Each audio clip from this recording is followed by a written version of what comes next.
भाई यार ये आवाज़ को ज़रा इग्नोर करना, ये जो किर किर किर किर की मैं कुछ नहीं कर सकता, बार बार साले को हटा चुका हूँ फिर भी वो आ जाता है। ताजमहल के बंद कमरों का रहस्य।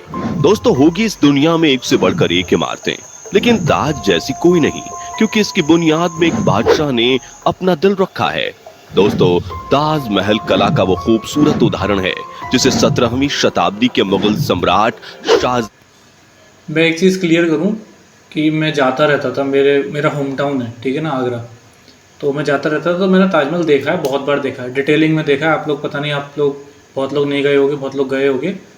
तो असली जो कब्रें हैं ना वो नीचे रखी हुई हैं, वो नकली वाली ऊपर है ना। तो ये चीज़ मैं क्लियर करूँ कि मैंने देखा है पहली बार, तो मैं इसलिए इसको अच्छे से समझ सकता हूँ, और आप लोग जिनने देखा वो भी अच्छे से कनेक्ट कर पाओगे। शाह ने अपनी सबसे चहेती बेगम मुमताज महल के लिए उसकी याद में बनवाया था। वो इमारत जितनी खूबसूरत है उतनी ही रहस्यों से भरी हुई है, और कोई ना कोई विवाद इस इमारत के इर्द गिर्द घूमता ही रहता है। और सबसे बड़ा रहस्य है ताजमहल के 22 भाई यार ये आवाज़ को ज़रा इग्नोर करना, ये जो किर किर किर किर की मैं कुछ नहीं कर सकता, बार बार साले को हटा चुका हूँ फिर भी वो आ जाता है। बंद कमरों का राज। आखिर क्यों बंद हैं ये कमरे? क्या इनमें हिंदू देवी देवताओं की मूर्तियां छुपी हुई हैं? क्या सच में ताजमहल शिव मंदिर को तोड़कर बना है? और सबसे बड़ी बात, बहुत सी थ्योरीज ऐसी हैं जिसमें ये क्लियर, मतलब ऐसा कहा है जो अपने पुरातत्व लोगों ने, कि जो ताजमहल वो पहले तेजो महल था, और वो बाद में ऐसा तोड़वा के उसको या फिर उसके ऊपर ताजमहल बनाया गया। बहुत से अपने हिस्टोरिक पेजेस हैं जिसमें लिखा हुआ है, अपन को पढ़ाया तो नहीं गया क्योंकि इतिहास छुपाया जाता है। दोस्तों, क्या आपको पता है कि बिना सीमेंट के ताजमहल कैसे बनाया गया? जबकि आज तो बड़ी बड़ी बिल्डिंग्स और पुल ये चीज़ वगैरह मुझे मालूम सीमेंट है। से ही बनते हैं और 100-100 साल तक खड़े भी रहते हैं। लेकिन ताजमहल तो बिना सीमेंट के बनाया गया है, तो फिर कैसे वो करीब 350 सालों से इतनी मजबूती से खड़ा है? फिर चाहे कितना ही बड़ा भूकंप आ जाए, चाहे कोई भी नेचुरल डिजास्टर हो जाए, ताजमहल वहीं का वहीं खड़ा है। आखिर कैसे? और क्या आपको पता है कि उस समय ताजमहल कितने रुपयों में बनाया गया होगा? और क्यों ताजमहल में आज तक कोई लाइट्स नहीं लगाई गई है? दोस्तों, आज का वीडियो मुझे नहीं पता इसमें ये वाली चीज़ आएगी या नहीं आएगी ना, पर इसमें एक चीज़ है कि जैसे बहुत सारे सैनिकों ने बनाया था है, और राजा ने उनके हाथ कटवा दिए थे। पर इसके साथ स्पेशल चीज़ एक ये थी कि जो उनका लीडर था ना, उसको ये चीज़ क्लियर हुई थी कि उसके मज़दूरों के हाथ कट गए, तो जाके ना उसने ताजमहल में एक जगह थी वहाँ पे राजा से कहा था कि एक जगह ज़रा हल्की सी खामियां कमी रह गई है, मैं उसे आगे सही कर रहा हूँ। इस बहाने जाके उसने ऊपर एक माइनर सा छेद सा कर दिया था।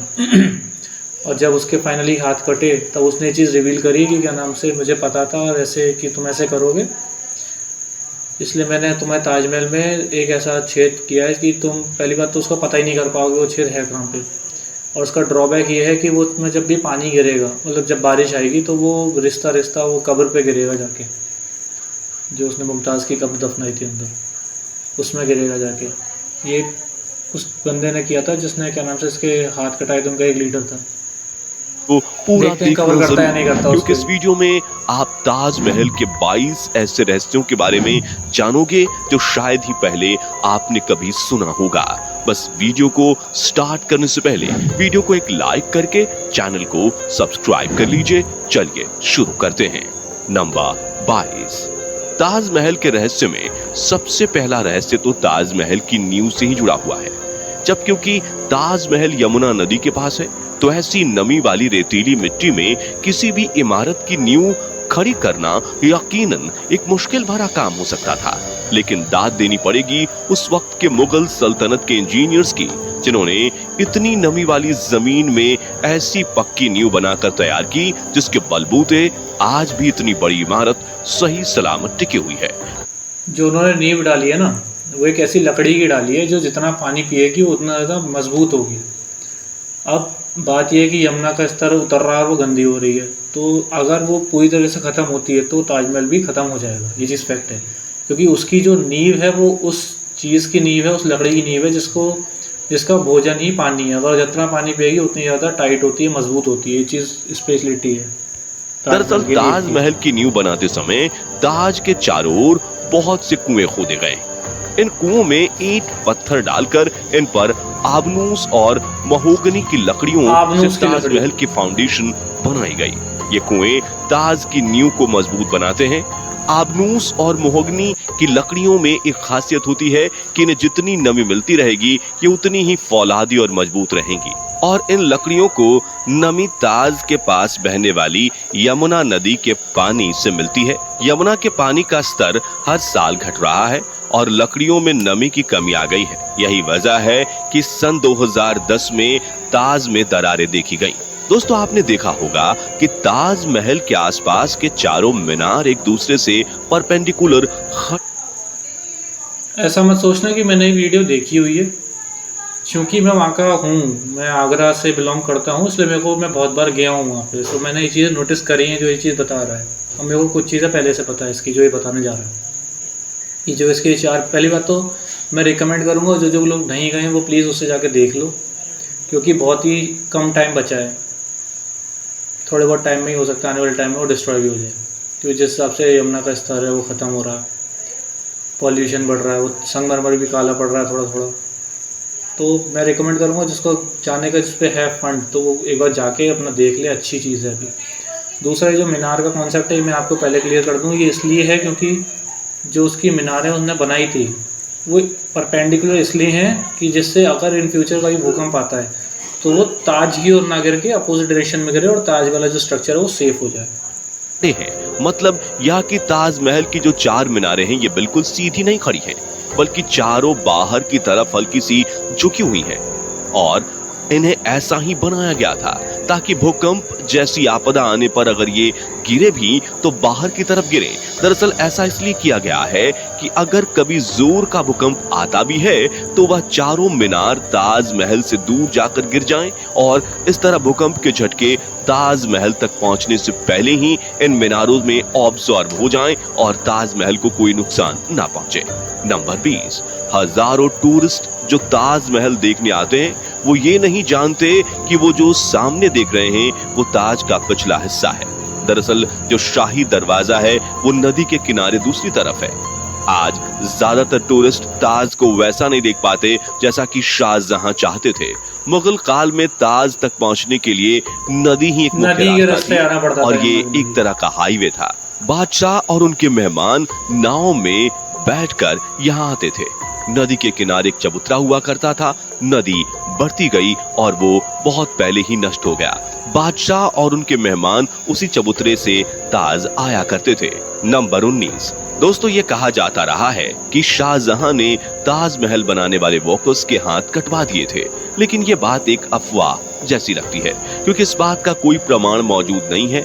बहुत से इतिहासकारों का मानना है कि शाहजहां ने वर्कर्स और कारीगरों को जिंदगी भर की पगार देकर उनसे इकरारनामा लिखवाया था कि वो ऐसी कोई दूसरी इमारत नहीं बनाएंगे, क्योंकि 20,000 वर्कर्स जिन्होंने ताजमहल बनाया था, क्या एक ही दिन में उन सबके हाथ काटना मुमकिन लगता है? क्या सबको?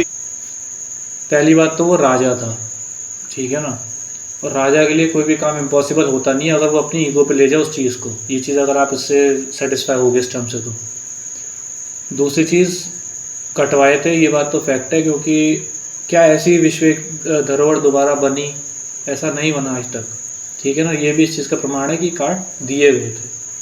और हाँ, ये बात सही है कि उनको फिर पैसे भी दिए गए थे कि बचा हुआ जीवन तुम उससे पैसों से काट लो। ये आधा सही है आधा गलत है। हाथ काटे थे ये फैक्ट है और पैसे दिए थे ये फैक्ट है।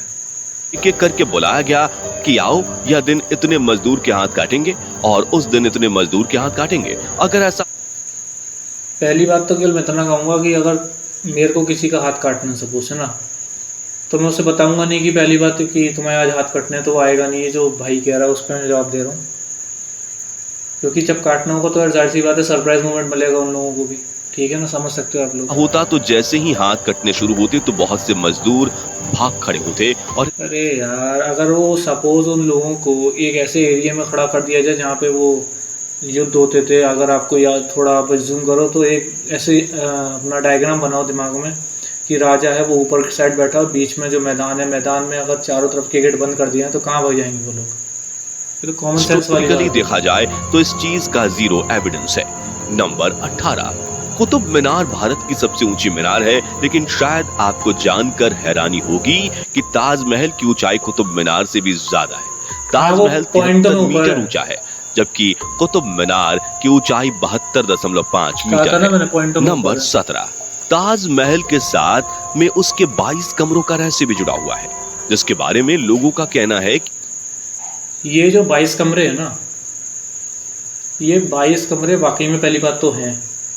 दूसरी चीज़, इसके सबके अंदर ताले लगे, मतलब आप जा नहीं सकते। इनफैक्ट आप जो असली आज के टाइम में मुमताज़ की कब्रें हैं ना, वहाँ भी नहीं जा सकते। ऊपर ही ऊपर घूमते रहोगे, वहीं के वहीं एग्जिट ले जाओगे आप। ये बात फैक्ट है कि वो बड़े रहस्यमयी गेट हैं जिनके अंदर नहीं पता क्या चल रहा है। बहुत से लोग ऐसे कहते हैं कि कुछ ऐसे ऐतिहासिक दस्तावेज हैं जिनसे अपना इतिहास तक बदल सकता है, तो इसलिए उसको खोला भी नहीं जाता। ना जाने क्यों, मतलब क्या, मतलब उस साइड किसी का इंटरेस्ट नहीं है या गवर्नमेंट कुछ छुपा रही है, कुछ भी ऐसा हो सकता है। उन मैं मेरी 22 बुद्धि से कमरों बता में रहा हूँ। हिंदू देवी देवताओं की मूर्तियां बंद हैं। दरअसल दोस्तों, जब यह अफवाह ज्यादा फैलने लगी और कुछ मीडिया वालों ने सोशल मीडिया पर डिबेट को जबरदस्ती जारी रखा, जिसके चलते एएसआई के सोर्सेज ने इंडियन एक्सप्रेस को बता दिया कि जो 22 रूम्स हैं, असल में ये रूम्स नहीं है, बल्कि यह एक लंबा सा कॉरिडोर है जिस पर दरवाजे लगाए गए हैं। और ऐसा भी नहीं है कि इन बंद दरवाजों को सदियों से खोला ना गया हो। एएसआई के स्टाफ के अकॉर्डिंग हर 1 से 2 हफ्ते में इन बंद दरवाजों को खोलकर अंदर की सफाई की जाती है। इन सब के बावजूद प्रोपागेंडा थमने का नाम नहीं ले रहा था, जिसके बाद आर्कियोलॉजिकल सर्वे ऑफ इंडिया ने इन बंद कमरों के अंदर की फोटोज पब्लिकली दिखा दी। ये देख लो, इन कमरे के अंदर का नजारा कुछ ऐसा दिखता है। आगरा के एएसआई चीफ आके पटेल ने इंडिया टुडे को बताया कि ये पिक्चर्स अब एएसआई की वेबसाइट पर लाइव आपको मिल जाएंगी और कोई भी इन पिक्चर्स को देख सकता है उनकी वेबसाइट पर जाकर। नंबर 16, ये मुझे दोस्तों, नहीं बिना पता था। सीमेंट के आखिर इतना बड़ा मॉन्यूमेंट खड़ा कैसे हो गया, जबकि सीमेंट का आविष्कार 1824 में एस्पिदीन नाम के एक इंटेलिजेंट इंसान ने किया था, जो कि इंग्लैंड में रहते थे, और इन्होंने ही दुनिया का सबसे पहला सीमेंट कंपनी बनाया था, जिसका नाम था पोर्टलैंड सीमेंट। और ताजमहल का कंस्ट्रक्शन 1631 में शुरू हुआ और 1648 में जाकर पूरा भी हो गया, लेकिन बिना सीमेंट के ही ये खड़ा हो चुका था, जिसे आज तक एक भी खरोंच नहीं आई। दरअसल सीमेंट के इन्वेंशन से पहले कंस्ट्रक्शन के लिए खास तरह का पेस्ट इस्तेमाल किया जाता था, और ताज महल को बनाने में जो सीक्रेट पेस्ट का इस्तेमाल होता था, उसमें गुण, बतासा, बेलगरी का पानी जैसी और भी बहुत सारी चीजों को डालकर पेस्ट बनाया जाता था। नंबर 15, ताजमहल का निर्माण 1631 में शुरू हुआ था और 1653 में लगभग 22 साल तक 20,000 मजदूरों की कड़ी मेहनत के बाद इस खूबसूरत नायाब इमारत को तो बहुत सी ऐसी चीज़ें थी जो मैंने आपको समझाई इसमें बहुत सी ऐसी चीज़ें, क्योंकि मैं वहाँ का थोड़ा रह चुका हूँ वहाँ पे, तो मेरे को आइडिया है वहाँ के बारे में। बहुत सी ऐसी चीज़ें थी, इसके बारे में मैंने आपको ब्रीफ दी थोड़ी बहुत। बहुत सी चीज़ें मेरे को पता भी थी, बहुत सी ऐसी हैं क्या नाम से जो नहीं भी पता है। और वीडियो मैंने बीच में इसलिए रोकी है कि अगर जैसे आप लोगों का इंटरेस्ट बनता है आगे का और देखने का, तो आप मेरे को कमेंट डाल देना, मैं कंटिन्यू कर दूंगा अगले पार्ट में। और आपको कैसा लगा बता सकते हो, क्योंकि और हाँ, मैं रिकमेंड करूँगा जो लोग नहीं गए वो लोग वहाँ पे जाएं और एक बार देख लें जाके, क्योंकि ये लास्ट चांस थोड़ा बहुत टाइम में हो सकता है आप लोगों के पास हो, क्योंकि जैसे जैसे यमुना का स्तर नीचे गिरेगा, जो कि वहाँ की हालत है, तो पहली बात तो उस पर दिक्कत है कि टूटने की, क्योंकि वो नींव उसकी कमज़ोर होगी। दूसरी चीज़, जो उसका पॉल्यूशन वगैरह के नाते वो काला वगैरह पड़ रहा है, तो और तीसरा, तुम जब जाओगे तो तुम्हें यार अलग ही एक व्यू मिलेगा कि हाँ क्या है, क्यों उसे ऐसे वैश्विक धरोहर के रूप में माना जाता है, ऐसा क्या चीज़ है उसके अंदर, वो चीज़ तुम्हें क्लियर हो पाएगी। बाकी बताना, अगर आपको अगला पार्ट चाहिए तो मैं डाल दूँगा, कमेंट सेक्शन में डाल देना। बहुत से ऐसे राज हैं जो भी देखने बाकी हैं, बहुत से ऐसी चीज़ें जो आपको दिखानी बाकी है। मैं मिलता हूँ आपसे नेक्स्ट वीडियो में, तब तक के लिए ta-ta bye bye, take care.